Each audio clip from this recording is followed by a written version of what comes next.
Bonjour à tous, c'est Clarisse, bienvenue dans un ticket gratuit pour le paradis, épisode 14 de Lévitique.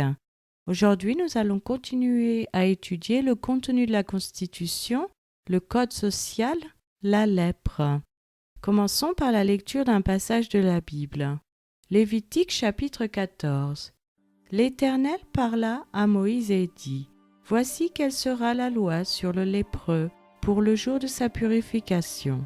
On l'amènera devant le sacrificateur. Le sacrificateur sortira du camp et il examinera le lépreux. Si le lépreux est guéri de la plaie de la lèpre, le sacrificateur ordonnera que l'on prenne pour celui qui doit être purifié 2 oiseaux vivants et purs, du bois de cèdre, du cramoisi et de l'hysope. Le sacrificateur ordonnera qu'on égorge l'un des oiseaux sur un vase de terre sur de l'eau vive. Il prendra l'oiseau vivant, le bois de cèdre, le cramoisi et l'hysope, et il les trempera avec l'oiseau vivant dans le sang de l'oiseau égorgé sur l'eau vive. Il en fera cette fois l'aspersion sur celui qui doit être purifié de la lèpre. Puis il le déclarera pur, et il lâchera dans les champs l'oiseau vivant. Celui qui se purifie lavera ses vêtements, rasera tout son poil et se baignera dans l'eau et il sera pur.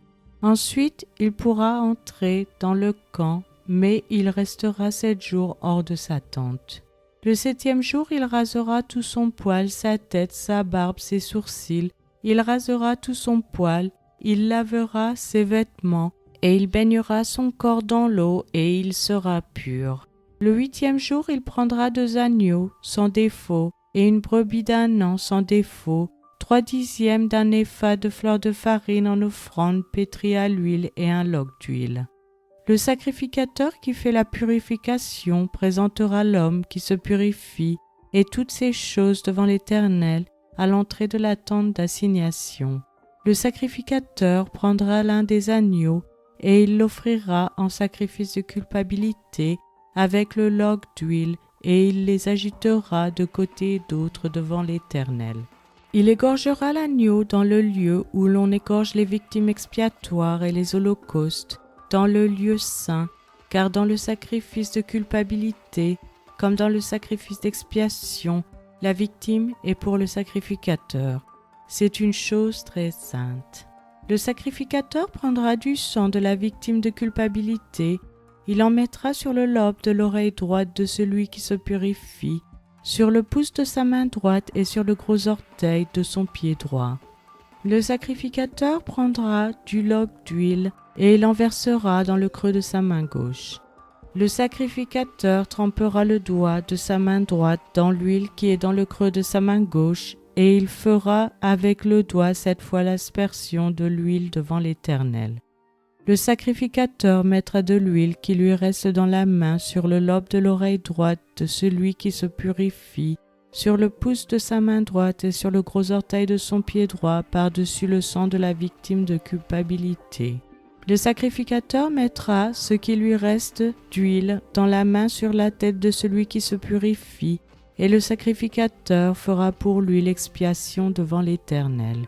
Puis le sacrificateur offrira le sacrifice d'expiation, et il fera l'expiation pour celui qui se purifie de sa souillure. Ensuite il égorgera l'holocauste. Le sacrificateur offrira sur l'autel l'holocauste et l'offrande, et il fera pour cet homme l'expiation, et il sera pur. S'il est pauvre et que ses ressources soient insuffisantes, il prendra un seul agneau, qui sera offert en sacrifice de culpabilité, après avoir été agité de côté et d'autre, et avec lequel on fera pour lui l'expiation. Il prendra un seul 10e de fleur de farine pétrie à l'huile pour l'offrande et un log d'huile. Il prendra aussi 2 tourterelles ou 2 jeunes pigeons selon ses ressources, l'un pour le sacrifice d'expiation, l'autre pour l'holocauste. Le 8e jour, il apportera pour sa purification toutes ces choses au sacrificateur à l'entrée de la tente d'assignation devant l'Éternel. Le sacrificateur prendra l'agneau pour le sacrifice de culpabilité et le log d'huile, et il les agitera de côté et d'autre devant l'Éternel. Il égorgera l'agneau du sacrifice de culpabilité. Le sacrificateur prendra du sang de la victime de culpabilité. Il en mettra sur le lobe de l'oreille droite de celui qui se purifie, sur le pouce de sa main droite et sur le gros orteil de son pied droit. Le sacrificateur versera de l'huile dans le creux de sa main gauche.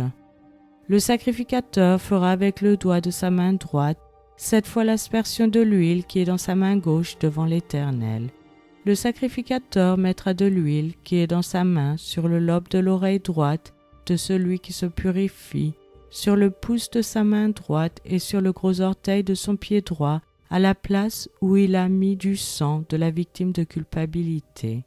Le sacrificateur mettra ce qui lui reste d'huile dans la main sur la tête de celui qui se purifie, afin de faire pour lui l'expiation devant l'Éternel. Puis il offrira l'une des tourterelles ou l'un des jeunes pigeons qu'il a pu se procurer, l'un en sacrifice d'expiation, l'autre en holocauste avec l'offrande, et le sacrificateur fera pour celui qui se purifie l'expiation devant l'Éternel. Telle est la loi pour la purification de celui qui aura une plaie de lèpre et dont les ressources sont insuffisantes. L'Éternel parla à Moïse et à Aaron et dit : Lorsque vous serez entrés dans le pays de Canaan, dont je vous donne la possession, si je mets une plaie de lèpre sur une maison du pays que vous posséderez, celui à qui appartiendra la maison ira le déclarer au sacrificateur et dira : J'aperçois comme une plaie dans ma maison. Le sacrificateur, avant d'y entrer pour examiner la plaie, ordonnera qu'on vide la maison, afin que tout ce qui y est ne devienne pas impur. Après cela, le sacrificateur entrera pour examiner la maison. Le sacrificateur examinera la plaie. S'il voit qu'elle offre sur les murs de la maison des cavités verdâtres ou rougeâtres, paraissant plus enfoncées que le mur, il sortira de la maison, et quand il sera à la porte, il fera fermer la maison pour 7 jours. Le sacrificateur y retournera le 7e jour. S'il voit que la plaie s'est étendue sur les murs de la maison, il ordonnera qu'on ôte les pierres attaquées de la plaie et qu'on les jette hors de la ville dans un lieu impur. Il fera racler tout l'intérieur de la maison et l'on jettera hors de la ville dans un lieu impur la poussière qu'on aura raclée. On prendra d'autres pierres que l'on mettra à la place des premières et l'on prendra d'autres mortiers pour recrépir la maison. Si la plaie revient et fait éruption dans la maison, après qu'on a ôté les pierres, raclé et recrépi la maison, le sacrificateur y retournera. S'il voit que la plaie s'est étendue dans la maison, c'est une lèpre invétérée dans la maison, elle est impure. On abattra la maison, les pierres, le bois et tout le mortier de la maison, et l'on apportera ces choses hors de la ville dans un lieu impur. Celui qui sera entré dans la maison pendant tout le temps qu'elle était fermée sera impur jusqu'au soir. Celui qui aura couché dans la maison lavera ses vêtements.